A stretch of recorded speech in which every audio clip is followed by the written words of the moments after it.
Stock market में काफ़ी सारी कंपनीज़ हैं जो राइट इश्यूज़ जारी करती रहती हैं टाइम टू टाइम। तो आज हम थोड़ा-सा राइट इश्यूज़ के बारे में जान लेते हैं कि ये क्यों जारी करती हैं और हमें इससे क्या बेनिफिट या फिर क्या नुकसान हो सकते हैं।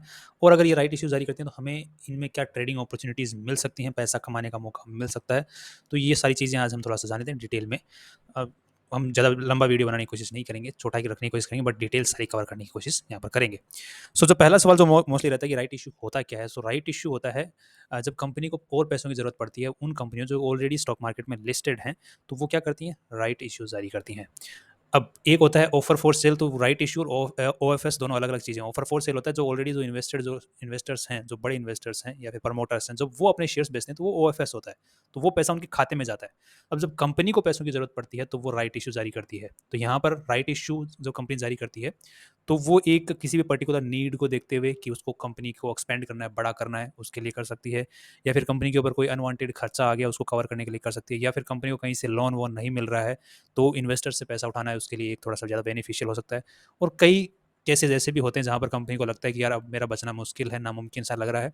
लास्ट में एक काम करो, जनता को थोड़ा-सा और चूस लो, जाते-जाते। तो ये भी कारण हो सकते हैं कई बार। ना हो तो बेटर है, बट स्टॉक मार्केट है, कुछ भी हो सकता है। सो अब अगला सवाल उठता है कि कंपनी किस टाइप से, मतलब कितने तरीकों से स्टॉक मार्केट में जो शेयर्स होते हैं वो जारी कर सकती है। तो एक तो हमने राइट इश्यू जारी कर लिया जिसमें कंपनी को और पैसों की ज़रूरत पड़ती है। एक होते हैं बोनस, जिसमें कंपनी और पैसों की डिमांड नहीं करती है, वो बस हर शेयर के बदले एक्स्ट्रा शेयर्स दे देती है। वो कंपनी डिसाइड कर लेती है कितने शेयर्स एक्स्ट्रा देने हैं। वो अगला जो एक तरीका और होता है जिसमें कंपनी जो है एक्स्ट्रा शेयर नहीं देती, जो ऑलरेडी आपके पास में शेयर है उसके टुकड़े कर देती है। सो वहाँ पर कंपनी एक्स्ट्रा आपको कुछ नहीं दे रही है, बस टुकड़े कर रही है। मान लीजिए कि ये एक शेयर, एक टुकड़ा है, ये 10 टुकड़ों में कंपनी बाँट देती है, तो ये 1:10 में स्प्लिट हो गया, उसको स्प्लिट बोलते हैं हम, स्प्लिट ऑफ द शेयर्स। अगर हम कंपनी बोनस शेयर जारी करे, इसका मतलब ये एक टुकड़ा है शेयर का, इसके बदले इतना ही बड़ा एक टुकड़ा और दे रही है कंपनी, वो हो गया बोनस शेयर। और यही सेम चीज़ राइट इश्यू में भी करती है कि ये टुकड़ा है ऑलरेडी आपके पास में, इसके बदले ये टुकड़ा आपको और दे रही है, बट इसके बदले टुकड़ा देने के बदले आपसे पैसा माँग रही है, एक्स्ट्रा पैसा माँगेगी। उतना पैसा नहीं माँगेगी जितना ऑलरेडी, जो ये टुकड़ा ऑलरेडी स्टॉक मार्केट में जिस प्राइस पे बिक रहा है, खरीद-बेच हो रही है, उससे थोड़े सस्ते में आपको देगी, बट र पैसे माँगेगी आपसे। तो ये 3 तरीके हैं जिनके थ्रू स्टॉक मार्केट में जो शेयर्स होते हैं, नंबर ऑफ शेयर्स होते हैं, वो बढ़ते हैं। अब जो ऑथोराइज़्ड कैपिटल होती है, जो कि कंपनी ज़्यादा से ज़्यादा रुपए स्टॉक मार्केट से उठा सकती है, जिसको हम बोलते हैं ऑथोराइज़्ड कैपिटल। और ऑथोराइज़्ड कैपिटल कैलकुलेट होती है किसके बेसिस पे? फेस वैल्यू के बेसिस के ऊपर में। सो ऑथोराइज़्ड कैपिटल का जो रोल होता है वो बोनस इश्यू में और राइट इश्यू में, दोनों में ही रोल होता है। ऑथोराइज़्ड कैपिटल कंपनी के पास में ऑथोराइज़ मतलब अथॉरिटी होनी चाहिए कंपनी के पास में और कैपिटल रेज़ करने की। बट स्प्लिट जब कंपनी करती है तो उसको अथॉरिटी की ज़रूरत नहीं है, वो कोई टुकड़े ही कर रही है, एक ही जो ऑलरेडी का जो स्टॉक मार्केट में शेयर्स हैं उनके। सो ये एक मेन डिफरेंस है, और ये 3 ही तरीके से स्टॉक मार्केट में जो नंबर ऑफ शेयर्स होते हैं वो बढ़ते हैं। अब इसके जो और रीज़न्स है, जैसे हम लोग और चीज़ें देख लेते हैं कि जब राइट इश्यू के अंदर जब हम लोग जब पैसा लगाते हैं तो क्या वहाँ पर रिस्क होता है? एक रिस्क तो यही हो सकता है कि कंपनी क्यों पैसा उठा रही है। अगर हमें जेन्युइन रीज़न नज़र आता है, बड़ी कंपनी है, अच्छी कंपनी है, रिजल्ट्स अच्छे जारी कर रही है, अर्निंग्स सेल बढ़ रही है, बट किसी अनवांटेड रीज़न की वजह से कंपनी के ऊपर खर्चा आ गया है, जिसको कंपनी को कवर करना है, लोन बढ़ाने नहीं चाह रही कंपनी। सो ये हमें जेन्युइन रीज़न लग सकता है। बट कंपनी अगर रेगुलरली राइट इश्यू जारी कर करके अपना पैसे उठाई जा रही है और नुकसान करे जा रही है, तो एक नेगेटिव रीज़न हो सकता है, कंपनी जो है घाटे में जाके कल को बैंकरप्ट घोषित हो जाएगी और आपके सारे पैसे डूब जाएँगे। सो ये एक रीज़न हो सकता है। सेकंड जो एक रिस्क होता है कि जो काफ़ी सारे इन्वेस्टर्स इस टाइप से काम करते हैं कि वो स्टॉक को खरीद लेते हैं और फिर छोड़ देते हैं पोर्टफोलियो को, कि सँभालेंगे 10 साल बाद, 15 साल बाद। तो अगर जो पोर्टफोलियो, अगर आपके स्टॉक लिस्ट में अगर पोर्टफोलियो में है कोई स्टॉक, जो कि अगर कंपनी राइट इश्यू जारी कर देती है और आप ध्यान नहीं देते हैं, तो यहाँ पर आपको नुकसान हो जाता है। क्योंकि स्टॉक मार्केट में एक राइट इश्यू ऐसी चीज़ है जिसमें आपको ध्यान रखना पड़ता है कि अगर आपके पास में उस कंपनी का स्टॉक है, तो आपको क्या करना है? आपको राइट इश्यू में अप्लाई करना है या फिर जो एक्स्ट्रा शेयर्स मिले हैं उनको टाइम पर ही निकाल देना है। क्योंकि अगर आपने टाइम पर जो एक्स्ट्रा शेयर मिले उनको नहीं निकाला, तो वो ऑटोमैटिकली एक्सपायर हो जाते हैं। तो वहाँ पर आपको नुकसान देखने को मिल सकता है, एक राइट इश्यू ही एकमात्र चीज़ है। बाकी कंपनी बोनस देती है तो वो ऑटोमेटिक ऐड हो जाते हैं, स्प्लिट करती है वो ऑटोमेटिक ऐड हो जाते हैं, बायबैक करती है तो आपने भाग लिया तो लिया, नहीं लिया तो नहीं लिया, उसमें कोई रीज़न नहीं है आपको नुकसान होने का। बट राइट इश्यू में नुकसान हो जाता है, हम आगे डिस्कस करेंगे किस टाइप से नुकसान हो जाता है। आगे जो है इसका प्राइस जो है राइट इश्यू वो किस टाइप से कैलकुलेट होता है, तो इसका एक हम सिंपल सा एग्जांपल एक बार देख लेते हैं। कभी कंपनी बोलती है कि 1:1 के रेशियो में राइट इश्यू जारी करने वाली हूँ, तो मान लीजिए कोई स्टॉक का प्राइस ₹100 चल रहा है। अब वो जो एक्स्ट्रा शेयर दे रही है उसका कंपनी बोलती है कि मैं ₹50 लूँगी। ₹100 का स्टॉक मार्केट बाहर चल रहा है, मैं बोलूँगी ₹50 लूँगी। तो यहाँ पे अब 2 शेयर्स हो जाएँगे, टोटल नंबर ऑफ 2 शेयर्स हो जाएँगे। अब दोनों का जो वैल्यू है, एक शेयर का तो वैल्यू कितना है ₹100, दूसरे का वैल्यू कितना है ₹50। तो दोनों को ऐड कर दो, 100 + 50 कितना हुआ? 150, 150 डिवाइड बाय 2 कर दो, कितना प्राइस आया? 75। तो आपका जो जो प्राइस एडजस्ट होगा, जिसको हम बोलते हैं, कौन से दिन को एडजस्ट होगा? कोई भी जिस वक़्त भी कंपनी का जो रिकॉर्ड डेट होता है, जैसे कि यहाँ पर एक एग्ज़ाम्पल के तौर पे पीरामल फार्मा का एक मतलब राइट इश्यू खुलने वाला है, उसकी 8 अगस्त से खुलेगा। तो उससे पहले एक रिकॉर्ड डेट जारी करती है कंपनी। तो रिकॉर्ड डेट क्या थी, 2 तारीख, 2 अगस्त को रिकॉर्ड डेट थी। तो इस तारीख को वो प्राइस एडजस्ट हो जाएगा ऑटोमेटिक। तो कई बार हमारे पास में जैसे कोई स्टॉक होता है, वो राइट इशू जारी करने वाली है और वो 100 रुपये के आसपास चल रहा होता है और हमें खबर नहीं होती। 3-4 दिन बाद देखते हैं वो प्राइस जो होता है 70-80 के आसपास चल रहा होता है। तो हमको लगता है अरे बाप रे, इतना बड़ा नुकसान कैसे हो गया, क्योंकि जो नए शेयर्स होते हैं वो भी आपके अकाउंट में आए नहीं है और आपके पास में जो ऑलरेडी जो पोर्टफोलियो, वो नुकसान में दिखाने लग जाता है आपको। तो आपको घबरा जाते हैं। तो वहाँ पर ये होता है कि प्राइस क्या एडजस्ट हुआ है, आपको नुकसान नहीं हुआ है अभी। बट अगर आपने अगर उस डेट को डिले कर दिया, मतलब रेन्यूस्टेशन ऑफ राइट एंटलमेंट जो कि 10 अगस्त है, जैसे इसके पिरामल फार्मा के, अगर आप इससे भी डिले हो गए तो आपको बिल्कुल नुकसान हो सकता है, राइट। तो ये एक मतलब वो रीज़न हो सकता है कि जो कैलकुलेशन है वो जो किस तरीके से हो सकती है। इसी टाइप से वो कैलकुलेशन आप लोग देख सकते हैं, जैसे कोई कंपनी है वो 10:5 के रेशियो में दे रही है, मतलब हर 10 शेयर के ऊपर 5 शेयर दे रही है। तो ठीक है, कंपनी बोलती है कि 100 रुपये का एक प्राइस है और जो 5 एक्स्ट्रा शेयर्स मैं दे रही हूँ आपको, उसका 80 रुपये प्राइस रखा जाएगा। ठीक है, तो जो एक्स्ट्रा शेयर 5 शेयर दे रही है, 80 रुपये उसका प्राइस होगा। तो अब टोटल नंबर ऑफ शेयर्स आपके पास में कितने हो जाएंगे, हर 10 शेयर के बदले आपके पास में 15 शेयर्स हो जाएंगे। सो अब आपको जो एक्स्ट्रा पैसे देने की जरूरत पड़ेगी वो कितने की, 400 रुपये एक्स्ट्रा पैसे देने की जरूरत पड़ने वाली है। 80 रुपये के एक से 5 शेयर के एक्स्ट्रा 400 रुपये। और ऑलरेडी जो आपके पास में शेयर्स हैं वो 10 शेयर्स हैं, तो आपको कितने हो गए, 1000 रुपये, 1000 + 400, 1400 रुपये। 1400 रुपये डिवाइडेड बाई 15, तो आपके पास में एक अमाउंट आ जाएगा। तो 1400 डिवाइडेड बाई 15 कर दो यहाँ पे, सिंपल। तो आपका प्राइस कितना है, 93.33। सो आपका प्राइस जो रिकॉर्ड डेट होगा उसी दिन एडजस्ट हो जाएगा 93.33। अब आप उसमें अप्लाई करना है नहीं करना है वो आपके आगे की खबर है। तो ये इस तरह से जो कैलकुलेशन होता है वो होता है। अब ये क्वेश्चन उठता है कि अगर मैं अप्लाई ना करूं, मतलब राइट इशू में जो स्टॉक्स कंपनी देना चाह रही है, मैं उसमें वो अप्लाई ना करूं तो क्या होगा। एक तो बात ये सिंपल सी बात है कि आपका नुकसान हो जाएगा। सेकंड, आपको क्या होता है कि जिस दिन आपकी जो रिकॉर्ड डेट होती है, अगर आपको उस दिन आपके पास में शेयर्स हैं तो कंपनी आपको कुछ टेम्पररी शेयर्स देती है, जिनको हम से डिनोट होता है। जैसे कि आपको एग्जांपल के तौर पे दिखा देते हैं यहाँ पे। ये एक कंपनी है एस आर पी एल। तो इसका जो ये नाम से दिख रहा है आपको लास्ट में, SRPL। तो इस टाइप से नए शेयर्स होते हैं, वो टेम्पररी शेयर्स होते हैं, राइट इशू, ये राइट इक्विटी इस नाम से। तो ये जितने भी, अगर आप किसी कंपनी के सामने लिखा हुआ देख रहे हैं, इसका मतलब वो टेम्पररी शेयर्स हैं। वो जो ये डेट होती है, जैसे पिरामल फार्मा में हम लोग देख पा रहे हैं, रेन्यूशिएशन ऑफ राइट एंटाइटलमेंट इस तारीख तक एक्टिव आपके अकाउंट में, डीमेट अकाउंट में आपको दिखाएगा। अगर आपने उस तारीख, अगर आपको अप्लाई करने वाले राइट इशू में, तब तो आप होल्ड करो उसको। और जो आपका जैसे यहाँ पे है बिड क्लोजेज ऑन 17 अगस्त, जैसे पिरामल की यहाँ पे बात हो रही है, इस तारीख से पहले पहले आप अप्लाई कर दो। अप्लाई करने का तरीका मैं आपको बताऊंगा कैसा होता है। या फिर अगर आपको नहीं चाहिए वो जो एक्स्ट्रा शेयर्स हैं, तो आप उनको एक प्राइस डिसाइड होती है। जैसे कि यहाँ इस केस में, जैसे SRPL का जो केस है, इसके अंदर जो प्राइस चल रहा है वो 10 पैसे चल रहा है, क्योंकि स्टॉक का प्राइस चल रहा है 2 रुपये 70 पैसे। और आप 10 पैसे जो आपको एक्स्ट्रा शेयर्स मिले, उनको अगर आपको बेचना है तो 10 पैसे में निकाल दो, राइट। अगर नहीं निकालोगे तो वो वैसे एक्सपायर हो जाएंगे, क्योंकि आपको अप्लाई तो करना नहीं है। तो ये आप कर सकते हो, राइट। कोई लेने को तैयार है तो निकाल दो, राइट। नहीं अप्लाई करना है तो ये आप काम कर सकते हैं। और अगर आपको अप्लाई करना है तो आप किस तरीके से कर सकते हैं, तो आप इनको बेचिए मत, इनको पड़े रहने दीजिए। तो ये आपको जितने एक्स्ट्रा शेयर्स आपको मिले हैं, आपको दिख रहा होगा, आपकी होल्डिंग में आपको दिखता रहेगा। अब आपको जितने शेयर्स एक्स्ट्रा मिले हैं, उनको आपको, जो आपके पास में इंटरनेट बैंकिंग है, जिस भी बैंक का आप यूज़ करते हो, उसका इंटरनेट बैंकिंग के थ्रू आप लोग अप्लाई कर सकते हो। यहाँ पे जैसे SBI का मैं जानता हूँ, ICICI का इंटरनेट बैंकिंग मैं जानता हूँ, इन दोनों के अंदर तो अप्लाई करने का ऑप्शन है। बाकी बैंकों का मैं जानता नहीं हूँ कि वहाँ पे ऑप्शन है या नहीं है। बट आप फिजिकली बैंक में जाके ऑप्शन आपको मिल जाता है। अगर आप किसी नॉर्मल सिटी में रह रहे हैं जो कि बैकवर्ड सिटी है, तो आपको मैं स्टाफ का क्या बता सकता हूँ, उनको पता है कि नहीं। बट नॉर्मली बड़े बड़े शहरों में ये फैसिलिटी आप ब्रांच में जाके भी कर सकते हैं। या फिर आपको इंटरनेट बैंकिंग चलाना आता है, तो आपको सिंपल जैसे SBI में एक ऑप्शन मिलता है, एड डीमेट, मतलब डीमेट अकाउंट, जैसे IPO के लिए अप्लाई करने का ऑप्शन वहाँ पे रहता है। आपको राइट इशू के लिए अप्लाई करने का ऑप्शन, जी, ये सारे ऑप्शन आपको वहाँ पे मिलते हैं। ICICI में भी आपको मिलता है, ICICI बैंक के इंटरनेट बैंकिंग में भी आपको मिलता है। बट और बैंकों का मुझे पता आइडिया नहीं है। सो आपको अगर अप्लाई करना है तो आपको इंटरनेट बैंकिंग के थ्रू अप्लाई करना पड़ेगा। वहाँ पर आपको जो जिस भी डीमेट अकाउंट में आपके ये जो शेयर्स हैं, उसकी इन्फॉर्मेशन आपको वहाँ पे डालनी है। आपको रजिस्टर करना है अपने डीमेट अकाउंट को आपके नेट बैंकिंग के ऊपर। वन टाइम प्रोसेस आपको रजिस्टर करना पड़ता है। फिर वहाँ पे आप नंबर ऑफ शेयर्स डालो कि कितने राइट इशू शेयर्स आपको आपके पास में हैं और आप उनके लिए अप्लाई कर रहे हो। इन्फॉर्मेशन डाली और पेमेंट आपके इंटरनेट बैंकिंग से वहाँ पे ब्लॉक हो जाएगा, कटेगा नहीं, ब्लॉक हो जाएगा।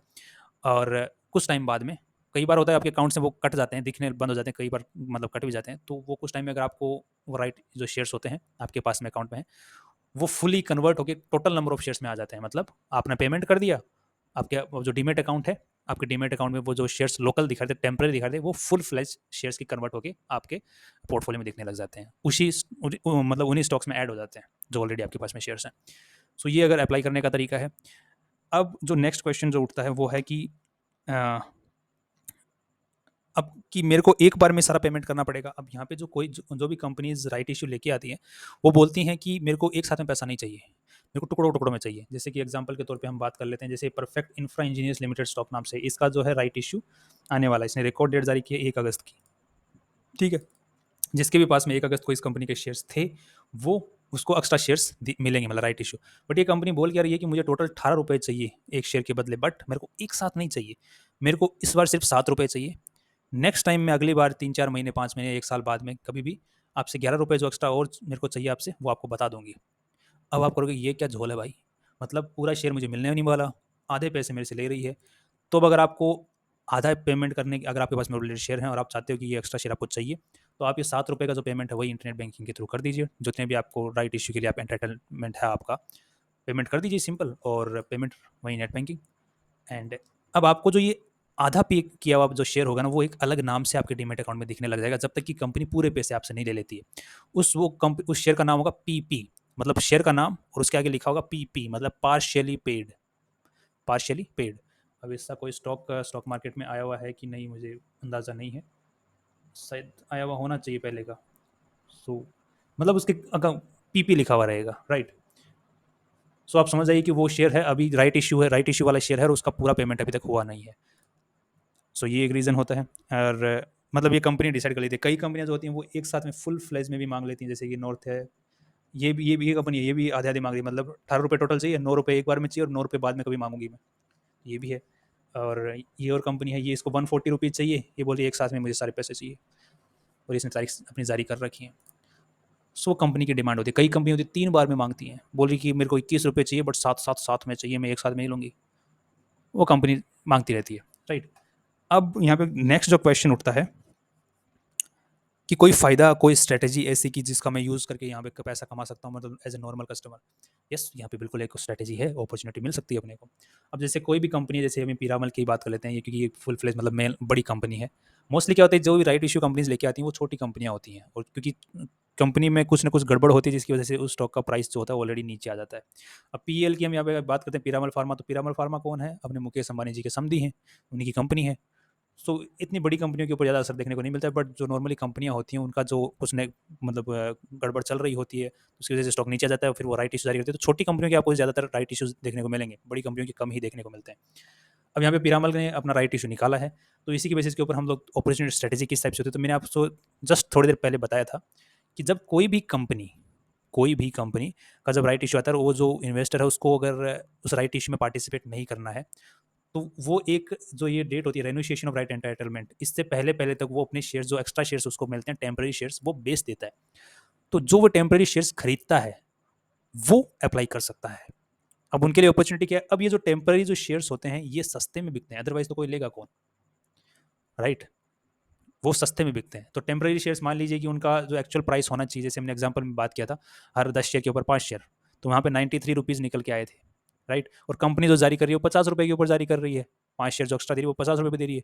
अब 93, तो जो राइट एंटाइटल वाले जो टेम्पररी शेयर्स, इनका प्राइस होना चाहिए 43 होना चाहिए, राइट हिसाब से, बट वो बिक रहा होता है 30 रुपये में, 25 रुपये में। तो आपको दिख रहा है क्लियर कट, वहाँ पे आपको रीजन दिख रहा है कि यहाँ पे ये जो है 10-15-20% के आसपास में नीचे बिक रहा है, मुझे मिल रहा है, अपॉर्चुनिटी दिख रही है। तो ऐसी अपॉर्चुनिटीज मार्केट में बहुत सारी चलती है, हर राइट इशू में मोस्टली चलती रहती है, 5-10% का डिफरेंस तो चलता ही रहता है, बट वहाँ पर एक थोड़ा सा रिस्क है, इसकी हम बात करेंगे। सो अगर आपको ये स्ट्रेटेजी सिंपल है, अगर आपको कंपनी पर भरोसा है, कंपनी अच्छी है, कंपनी के फंडामेंटल स्ट्रांग है, और जेन्युइन रीजन की वजह से कंपनी पैसा मांग रही है, और ऑपरेटर्स का गेम वहाँ पर नहीं है, क्योंकि मोस्टली जब राइट इश्यूज कंपनी लेके आती है तो वहाँ पे ऑपरेटर्स बहुत भयंकर एक तरीके से एक्टिव हो जाते हैं। राइट इशू जारी कोई कंपनी घोषणा करती है राइट इशू की, ऑपरेटर उसको ऑलरेडी यहाँ पहुँचा देते हैं, 2 रुपये के स्टॉक को 5 रुपये पहुँचा देते हैं, और बाद में आप लोग क्या लगते हैं, यार रे बाप रे, 4 रुपये के ऊपर मैं खरीदूंगा, 1 रुपये का डिफरेंस मिल रहा है, यहाँ पे सीधे की सीधे 20% का मुनाफा। अरे वो ऑपरेटर जो एक टाइम पीरियड होगा उसके बीच में वापस नीचे लेके आ जाएंगे वो, तो एक रिस्क है वहाँ पर।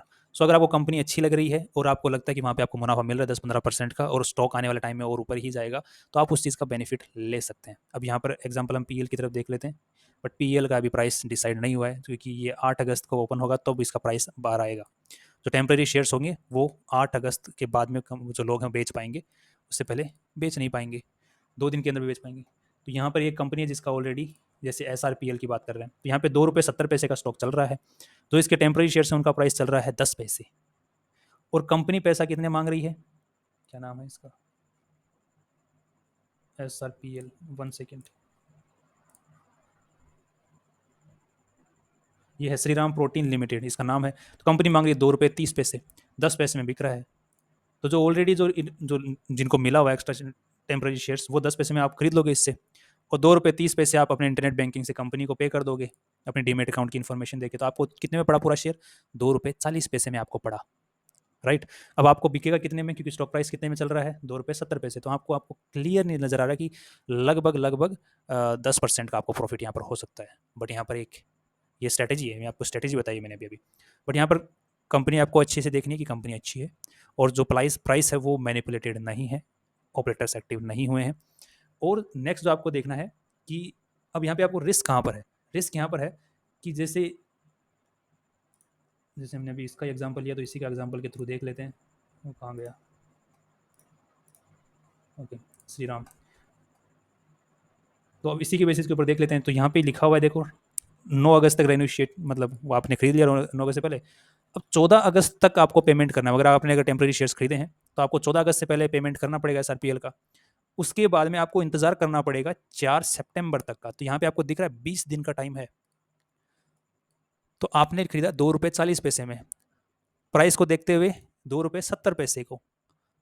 अब ये जो 20 दिन है आपके बीच में, आपने अप्लाई करने से और आपके डीमेट अकाउंट में आपको ट्रेडिंग करते हुए बेचने के टाइम में, जो ये 20 दिन का टाइम है, इस बीच में अगर स्टॉक प्राइस, अगर ऑपरेटर्स ने उसको ऊपर लेके जाया हुआ है लोग जनता को बेवकूफ़ बनाने के लिए, हमारे जैसे लोगों को बेवकूफ़ बनाने के लिए, तो वो प्राइस ऑटोमेटिकली 2 रुपये पे आ गया।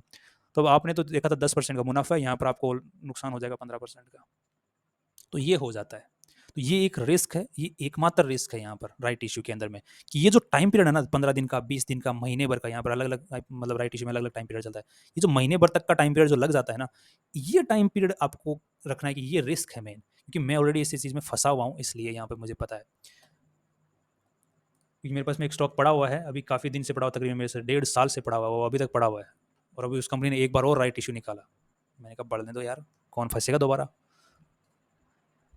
तो ये एक रिस्क था। अब अगेन, कई मैंने अभी थोड़ी देर पहले एक बात बताई थी आपको कि राइट इशू जब कंपनी जारी करती है तो कई बार कंपनी पूरे पैसे नहीं मांगती है।